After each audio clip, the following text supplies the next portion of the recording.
À la page 14 du chapitre 2, la section s'intitule Classification des mouvements. C'est pour faire la différence entre les différents mouvements qui existent et les formules qui s'appliquent pour ces différents mouvements-là. Donc, on part du mouvement le plus général qui inclut les mouvements avec des accélérations variables ou linéaires, des accélérations qui augmentent de façon proportionnelle ou qui augmentent et diminuent de façon aléatoire. Donc, mouvements très complexes avec des lois de physique très complexes. Évidemment, un cas particulier de ça, c'est d'avoir une accélération qui est constante, donc qui est linéaire, mais selon une horizontale, c'est-à-dire que l'accélération vaut une valeur puis elle ne change jamais. C'est le MRUA. Un cas particulier de MRUA, c'est lorsque l'accélération vaut 0, donc elle est linéaire horizontale, mais elle vaut 0. On vient de tomber dans un mouvement à vitesse constante. Évidemment, un mouvement à vitesse constante, si on dit que la vitesse est constante à 0, ben c'est l'absence de mouvement. Okay. Donc, c'est repris dans les bulles en bas. Donc, la première bulle, on voit que au niveau de la position, toutes les positions sont égales à une constante, pas nécessairement égales à 0. Donc, je peux être à la position 10 mètres et je reste toujours à la position 10 mètres. Ce qui veut dire que toutes mes vitesses sont égales à 0, que je prenne n'importe quelle définition de vitesse. Évidemment, si mes vitesses sont 0, l'accélération, toutes les formes d'accélération sont également égales à 0. C'est ce qu'on appelle l'immobilité, l'absence de mouvement. Si je me mets à me déplacer, un premier genre de déplacement, où cette fois-ci, je me déplace à vitesse constante. Donc, la vitesse ne vaut plus 0, elle vaut une valeur, mais une valeur qui est constante. Donc, j'ai une formule de physique qui me permet de calculer ma position, qui est fonction de la position initiale plus cette vitesse-là, justement. Ben, je suis à vitesse constante, je n'ai pas d'accélération. Donc, ça, c'est le MRU ou simplement MU. Et si je m'en vais dans un mouvement un petit peu plus complexe encore, au lieu d'avoir une accélération égale à 0, je vais avoir une accélération qui est égale à une constante, à une certaine valeur. Donc la position est plus compliquée à calculer. La position dépend de la position initiale, évidemment. Dépend de ma vitesse initiale fois le temps. Puis là, j'ajoute une troisième composante. Puis je peux me demander aussi, étant donné que j'accélère, quelle est la vitesse finale. Donc ça, on est dans la base du MRUA. À la page 15 du chapitre 2, on continue dans la section 5 en précisant des relations qui existent entre les courbes de position, de vitesse et d'accélération, qu'on ait n'importe quel type de mouvement, qui soit selon un MRUA ou selon un MU ou selon un mouvement complexe. Si je connais les courbes de position, de vitesse et ou d'accélération, je peux toujours en déduire une ou l'autre qui serait inconnue parmi ces trois-là. Okay? Évidemment, il faut utiliser les bons outils.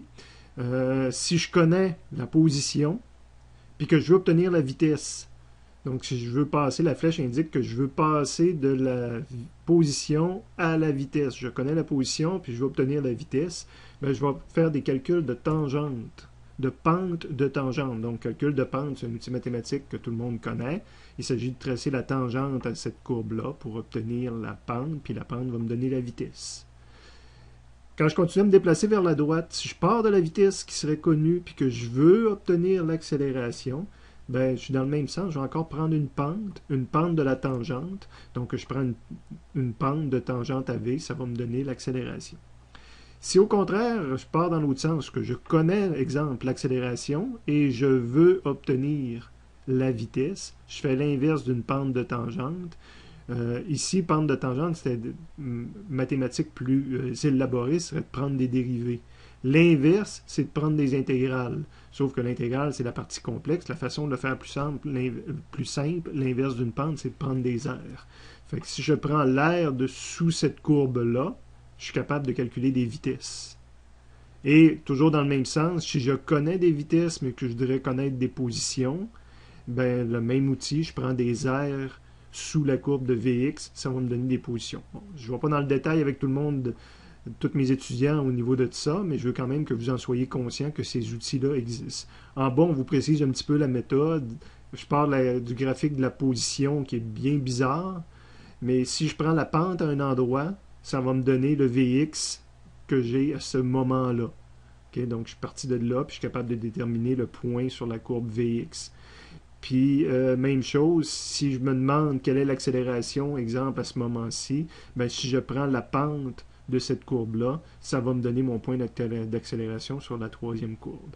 À l'inverse, si c'est l'accélération que je connais, Donc, si cette partie-là de la courbe serait connue, si je calcule l'air en appliquant comme il faut la méthode, je suis capable d'aller chercher la graphique de vitesse là, qui serait inconnue.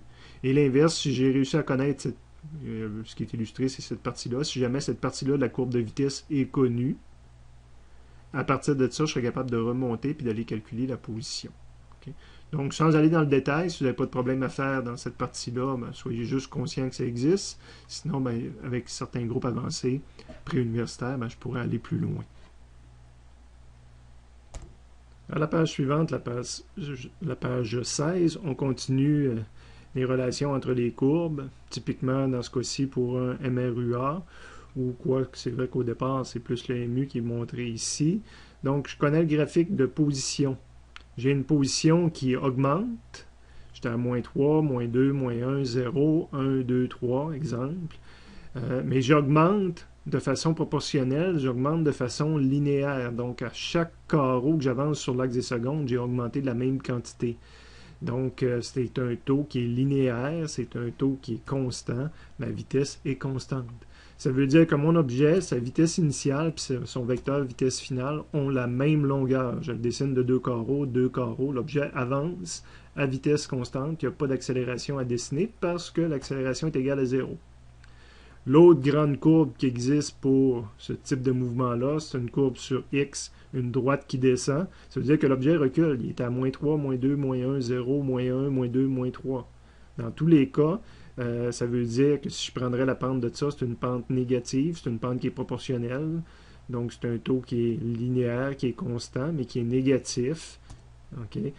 Ce qui veut dire que l'objet recule. Donc, je dessine mes vecteurs vitesse à l'inverse de l'axe des X, et ils sont la même longueur du début à la fin, parce que j'ai une accélération égale à 0. Donc ça, c'était le MU ou MRU. Ici, l'objet, sur l'axe des X, j'ai une droite. Ça veut dire que je suis toujours, exemple, à 7 mètres, 7 mètres, 7 mètres. Ben, ça veut dire que je ne bouge pas. Donc, je dessine une fois le point. Il n'y a pas de vecteur vitesse, il n'y a pas de vecteur accélération, car la vitesse vaut 0. Je n'ai pas dessiné l'accélération, mais évidemment, l'accélération vaut encore 0. On continue dans le bas de la page. Je montre les 4 courbes typiques d'un MRUA. Donc, un graphique de position qui aurait cette allure-là. Donc, ma position augmente, moins 4, moins 3, moins 2, 1, 2, mais elle augmente de plus en plus vite. Okay? Donc, il faut être capable de reconnaître ça. Ma position augmente et augmente de plus en plus vite. Quand que je mets des tangentes à cette courbe-là, ben, j'ai une pente qui est positive, mais de plus en plus positive. Donc, j'ai une vitesse qui est positive et qui augmente. Donc, au niveau de la représentation sur un schéma, ça veut dire que si j'avais un objet et sa vitesse initiale, bien, rendu plus loin, l'objet a maintenant une plus grande vitesse, le vecteur vitesse est plus grand. Si je prends la pente de la vitesse, c'est une pente positive, ça veut dire que j'ai l'accélération positive. Ce que ça veut dire sur le dessin, pour qu'un vecteur vitesse grandisse, il faut qu'il subisse une accélération. Donc, il faut qu'il y ait une accélération dans le même sens, ce qui est conforme à la courbe que j'ai mis, que AX était positif. Dans la même famille, de dire que l'objet avance sur l'axe des X, que son X augmente, et encore une fois, ici, ma valeur de X augmente. Dans le négatif, je suis à moins 3, moins 2, moins 1, 0, puis j'augmente 1, 2. Sauf que j'augmente de moins en moins vite. Ou ce que je dis aux étudiants maintenant souvent, c'est de dire ma courbe s'en va vers une horizontale. Parce que quand je vais être rendu à l'horizontale, ça veut dire que je me déplaçais, hein, j'avais une certaine vitesse, mais rendu à l'horizontale, je n'ai plus de vitesse. Donc ma vitesse est en train de diminuer. Okay? Donc sur un graphique de vitesse, ma vitesse est en train de diminuer pour tendre vers 0 quand je serai à l'horizontale. Ça veut dire qu'au niveau du dessin, la situation, c'est qu'un objet initialement a une grande vitesse et plus loin, il est rendu avec une petite vitesse. Je prends la pente de la courbe de vitesse, c'est une pente négative, ce qui implique justement que l'accélération est négative. Et sur le dessin, c'est cohérent. Mon vecteur vitesse diminue entre deux illustrations de ma situation. Mais la seule façon, c'est qu'il a subi une décélération où il était soumis à une accélération, mais qui est contraire à son mouvement. Donc, ça l'a fait diminuer le vecteur vitesse.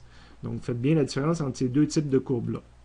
Lorsqu'un objet recule, sa position diminue. Mais là, présentement, sa position diminue de plus en plus vite et je ne tends pas vers l'horizontale, donc ma vitesse augmente. J augmente, est de plus en plus négative, parce que quand on prend des tangentes, on aurait une droite qui serait de plus en plus négative. Donc ma vitesse augmente, elle est de plus en plus négative. J'avais une vitesse de moins 2 mètres secondes, de moins 3 mètres secondes, de moins 4 mètres secondes. Donc l'objet recule. J'ai son vecteur vitesse initiale vers l'arrière et il recule de plus en plus vite. Donc le vecteur ici va être plus long, toujours vers l'arrière. Évidemment, pour qu'un vecteur grandisse, ça veut dire qu'il subit une accélération dans le bon sens, dans le même sens que le vecteur. Ce qui veut dire que cette accélération-là, je l'ai dessinée contraire à l'axe des x. Donc, ce serait une accélération selon x qui est négative. Ce qui est cohérent avec prendre la pente de la courbe ici, qui serait une pente négative, parce qu'on a dit que quand on prenait la pente de graphique, on obtient l'autre. Et il faut faire la différence entre cette courbe-là. L'objet recule. J'identifie aussi que l'objet recule ici, mais il recule de moins en moins vite et je tends vers l'horizontale que je parlais tantôt. Donc, je tends vers une vitesse 0. Donc, ma vitesse diminue. J'ai une vitesse qui est négative. Quand je prends la pente de ça, j'ai une pente qui est négative, mais elle s'en va vers 0. Donc, pente négative, ça veut dire que je vais être du côté négatif ici sur la vitesse, mais je tends vers 0. L'objet recule, vitesse initiale, mais il recule de moins en moins vite. Vecteur vitesse finale est plus petit. Évidemment, pour passer d'un grand vecteur vitesse à un petit vecteur vitesse, ça veut dire que j'ai lutté contre une accélération ou que j'ai subi une décélération, que le vecteur A n'est pas dans le même sens que les vecteurs vitesse. Et le vecteur A, l'ayant dessiné comme ça par rapport à l'axe des x, ça veut dire qu'il est positif, ce qui est cohérent avec prendre la pente de cette courbe-là, qui serait une pente positive.